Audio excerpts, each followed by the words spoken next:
Assalamualaikum warahmatullahi wabarakatuh. Sahabat Jejak Muslim Channel, Nabi Sulaiman adalah nabi yang sangat kaya raya. Nabi yang mempunyai singgasana yang terbuat dari emas.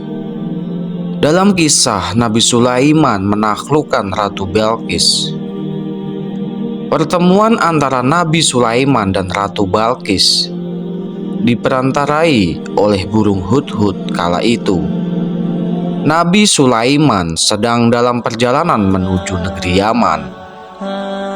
Di tengah perjalanan, Nabi Sulaiman kekurangan air dan kebetulan ada seekor burung hudhud yang melintas di sana. Nabi Sulaiman kemudian memanggil burung tersebut, kemudian memerintahkannya untuk membantu mencarikan air.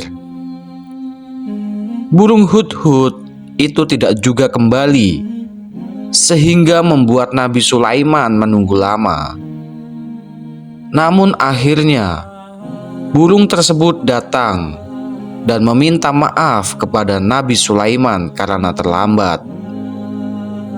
Burung hudhud tersebut berkata, "Maaf wahai Nabi, ketika saya berkeliling jauh mencari air, saya melihat ada sebuah negeri yang megah bernama Saba. Negeri itu diperintah oleh ratu yang bernama Balqis. Ratu Balqis memiliki bala tentara yang besar-besar, kuat. Sayangnya, Ratu Balqis itu beserta rakyatnya menyembah matahari." Mendengar kabar, Nabi Sulaiman memutuskan untuk menulis surat kepada Ratu Balqis yang isinya berupa seruan kepadanya dan rakyatnya untuk menyembah Allah Subhanahu wa Ta'ala. Lalu dikirimlah surat tersebut dengan bantuan burung hudhud kepada sang ratu. Surat pun sampai di tangan Ratu Balqis, dan ia membaca ajakan dari Nabi Sulaiman serta mendiskusikan ajakan tersebut kepada para pembesar kerajaan.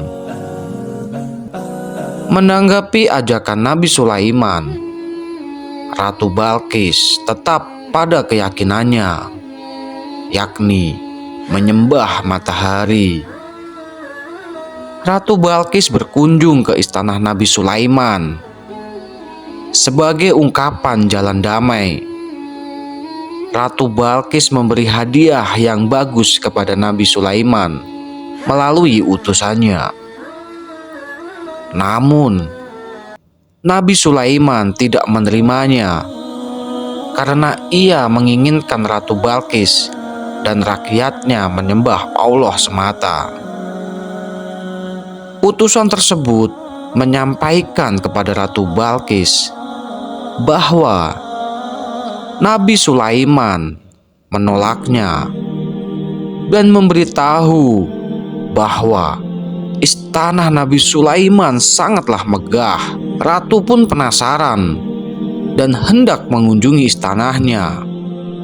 Setelah Nabi Sulaiman mendapatkan berita bahwa Ratu Balqis dari negeri Saba akan bertemu kepadanya. Ratu Balqis merupakan ratu yang masih muda, cantik, kaya raya, dan belum punya suami. Sebagai seorang raja yang memiliki kerajaan yang sangat luas, Nabi Sulaiman sendiri sudah memiliki istri yang banyak, jumlahnya 1.000 orang. Mendengar kabar itu, Nabi Sulaiman ingin memberi surprise atau kejutan kepada Ratu Balqis. Ia pun bertanya kepada pengawal-pengawalnya tentang apa yang disenangi Ratu Balqis. Ternyata kesenangan Ratu Balqis adalah duduk di singgasananya sendiri, Kemudian nabi yang dikenal dapat berbicara dengan binatang itu pun mengirim utusan untuk mencari informasi apakah kedatangan Ratu Balkis akan membawa singgasananya sendiri atau tidak. Laporannya mengatakan singgasananya tidak dibawa. Nabi Sulaiman pun membuat sayembara. Siapa yang bisa mendatangkan singgasana Ratu Balkis dalam waktu yang singkat sebelum ia sampai di kerajaan ini? Lalu ada yang tunjuk tangan. Namanya Ifrit yang berasal dari kalangan jin. Ia mengatakan, "Saya akan datangkan singgasana Ratu Balkis tidak lama. Sebelum engkau bangun dari dudukmu, singgasana Ratu Balkis akan sampai di sini." Mendengar kehebatan Ifrit ini, Nabi Sulaiman pun heran. Bisa-bisanya memindahkan singgasana dalam jarak yang jauh dalam waktu yang singkat. Tetapi kesalahan Ifrit menyandarkan kehebatan itu kepada dirinya sendiri. "Sesungguhnya aku untuk urusan seperti ini sungguh kuat dan dapat dipercaya." Mendengar jawaban Ifrit tersebut, Nabi Sulaiman menjadi ilfil. Istilah sekarang tidak tertarik dengan Ifrit.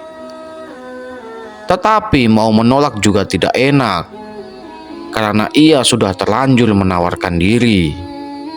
Akhirnya Nabi Sulaiman pun menaikkan level sayembaranya. "Saya ingin lebih cepat dari tawaran Ifrit," kata Nabi Sulaiman. Lalu ada yang angkat tangan. Ia merupakan orang yang punya ilmu dari kitab suci. "Saya akan mendatangkan singgasana Ratu Balkis sebelum Anda berkedip," ungkapnya. Benarlah, sebelum mata Nabi Sulaiman berkedip, singgasana Ratu Balkis sudah datang. Lalu itu mengatakan, "Haja min fadli Rabbi." Kehebatan ini, prestasi ini, itu adalah keutamaan dari Tuhanku, yaitu Allah Subhanahu wa Ta'ala. Setibanya di istana Nabi Sulaiman, Ratu Balkis tercengang karena istana tersebut jauh lebih megah dari istana yang ia miliki. Ia pun dibuat lebih tercengang saat tahu bahwa singgasananya sudah ada di dalam istana Nabi Sulaiman. Melihat kemegahan dari istana Nabi Sulaiman, Ratu Balkis menyadari bahwa kesombongannya selama ini tiada berarti. Ratu Balkis pun menyerah dan mengaku kalah dari Nabi Sulaiman. Ratu Balkis memohon ampun atas kesombongan yang ia miliki dan menuruti Nabi Sulaiman untuk beriman kepada Allah Subhanahu wa Ta'ala. Ia pun diperistri oleh Nabi Sulaiman dan akhirnya hidup bahagia. Itulah kisah bersatunya Nabi Sulaiman menaklukkan Ratu Balkis, penguasa wanita hebat saat itu. Wallahu a'lam bishawab. Assalamualaikum warahmatullahi wabarakatuh.